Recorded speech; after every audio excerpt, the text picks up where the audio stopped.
Hello, tuni ko hinga sa ikin wite. Isa di wala tuni ko ay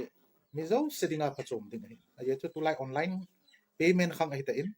Example la Google Pay mangloy, Phone Pay mangloy, ay lawle GPay mangloy. Hiti ato azat online payment iman no ay tain. Hiti payment iman no wa hi. Ken kanin number khat isot khel dong le midang alu na yan. Midang an nakitot khel teng le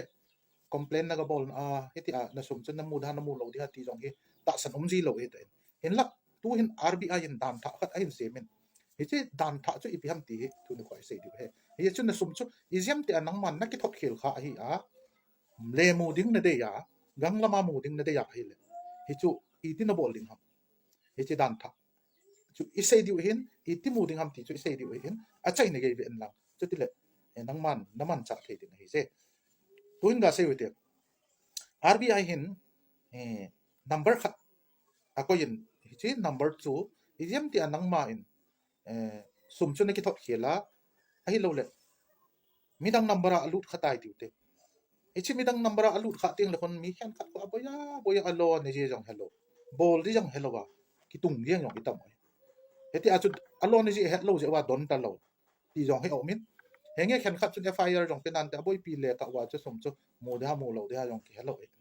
ya chu number tha khat loan ketel number tha khat hen pin ichi number a chu na ko la hi le nangman transaction detail ho chu phateta an na pi ding transaction detail transaction ID kiti ho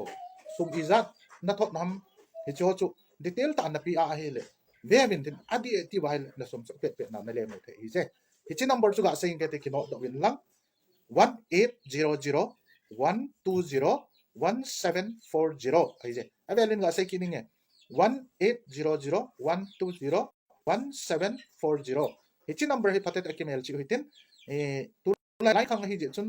ipoi mo diu jong kata salin hi chi ipoi mo naw hi isu hena sa koi machan su khel lo di hen bai chang sa su khel na ine yo wa hi chi number ipoi mo diu ji acho hi chi video hi paudang dang umnan te hin la inammi ho ei pau tho ho ei pau he ho dinga chu poi mo ka sa ji chi video pen sem he ka ki pa a poi mo in na ti a hi la bang chun loi na pa yong sia na bol in ti chu